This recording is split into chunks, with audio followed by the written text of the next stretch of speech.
the beginning of the Gospel of Luke, we learn about the coming of Jesus Christ. And Luke gives us much more of the story than anybody else does. In fact, I think we should share a screen and let's pop over to Luke and look at how Luke talks. So we go to the beginning of the Gospel of Luke. Many have undertaken to compile a narrative about the events that have been fulfilled among us, just as the original eyewitnesses and servants of the word. The original eyewitnesses and servants of the words would be the apostles. Peter, James, Andrew, John. These men who were the original eyewitnesses and servants of the word. And they had handed down a narrative about the events that had been fulfilled. And that narrative is probably the Gospel of Matthew. And Matthew was an apostle, and early church tradition says that Matthew wrote the Gospel of Matthew maybe 10, 15 years after Jesus rose from the dead. So the original eyewitnesses and servants, they handed the word down to us. And it's Luke who had written it. And he said, seemed also good to me, since I have carefully investigated everything from the very first, to write to you in an orderly sequence, most honorable Theophilus, so that you may know the certainty of the things about which you have been instructed. So the Gospel of Luke is about writing an orderly sequence. You know, in other words, everything fits together. You're going to get the whole story and not just part of the story. Notice he carefully investigated everything. So he talked to Mary, he talked to people who knew Jesus and people who were witnesses. He talked to the apostles. He talked to everybody, and he investigated completely. So we have this Gospel of Luke, and it's telling us the whole story. And because it's telling us the whole story, it tells us where John the Baptist came from, and that's the first part, beginning. And in this story of where John the Baptist came from, there's an angel who comes to a man named Zechariah. And this angel, his name is Gabriel. Now, okay, Gabriel, that's fine. There's an angel with a name. Michael is the other name we know for angels. But that's kind of odd, except for the fact that Gabriel already has appeared in the Bible. This is the second time we've met Gabriel. The first time is in the book of Daniel, chapter 7, and then Daniel chapter 9. And the thing that's interesting about it is that Gabriel is telling us about the coming of the Messiah. Yeah, so it really does fit. So we're going to go back to Daniel. I'm going to just take it to Daniel 9. That's quicker. And so we go to Daniel 9. And while I was praying in verse 21, Gabriel, the man I had seen in the first vision, came to me in my extreme weariness about the time of the evening offering. He gave this explanation. And then Daniel is given this amazing prophecy about the coming of the Messiah. And it's about the Messiah, and it's telling us, when is the Messiah going to come? And I'm talking about what year is the Messiah going to come?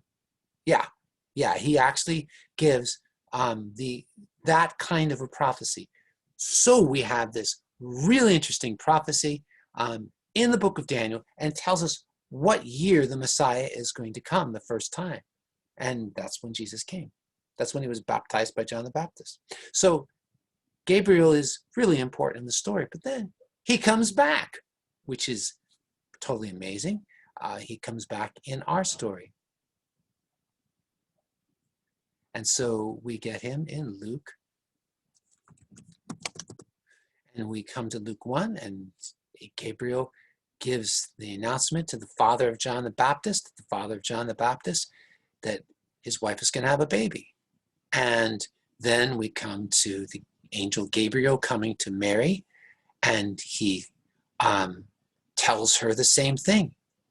And so he says, do not be afraid, Mary, for you have found favor with God. Now listen, you will conceive and give birth to a son, and you will call his name Jesus. He will be great and will be called the Son of the Most High. And the Lord God will give him the throne of his father David. He will reign over the house of Jacob forever, and his kingdom will have no end. Well, we're already a part of this story, aren't we? We know part of the story. We've seen God's timeline, and we've seen God's salvation story. So we know that you've done these timeline quizzes, and you know all about David, and you know all about the kingdom, and you know all about the fact that David was going to have a descendant someday. He was going to rule forever and ever. You know about the prophets. And so it's really exciting, and it's very cool. Oh, you also know about Daniel. I think you've done Daniel yet, but you will do Daniel. And it's in a context study. It's really cool to realize that Luke is on purpose telling us what happened, and make sure that we know that it's the same Gabriel who had spoken to the prophet Daniel. Luke, who wrote the Gospel of Luke, is telling us that the Gabriel that spoke to Daniel as an angel is the same angel that comes to Mary, Zechariah first, and then Mary, and announces to her that she's going to have a son. And her son's going to be, well, what does it say? Verse 32, he will be great and will be called the Son of the Most High. The Lord God will give him the throne of his father David. He will reign over the house of Jacob forever. His kingdom will have no end. Now, the only people who are going to understand that are people like you that have looked at that timeline and understand, who's Jacob? Where does he fit into the timeline? What is that all about? Who's David? Where does he fit into the timeline? David obviously is after Jacob. And this kingdom that will have no end, what is that all about? Well, we know that because we know that the Old Testament prophets prophesied that there would be a descendant, a seed from Eve, from Noah, from Shem, from Abraham, from Isaac, from Jacob, from Judah, all the way through to David, and from David all the way through to Joseph and Mary. Joseph as the adoptive father, and Mary as his flesh mother. Wow. So this is all tied into the Old Testament, because this story that we see at the beginning of the Gospel of Luke is continuing the story that we saw in the Old Testament. Yeah, the story ended 400 years before Christ came, but I guess it didn't really end, did it? Because Luke wants to make sure that the story that you're reading now is a continuation of that. So that's your context. Your context is before is not just the announcement to Zechariah, but it's Gabriel, who is an Old Testament angel, is coming into the beginning of the New Testament to tell us that the story that we read about in the Old Testament is continuing on. And also, probably it's okay to put in your context thing the fact that it's pretty awesome. I'll be looking for this. It's pretty awesome that Gabriel is the one who told Daniel about the Messiah coming.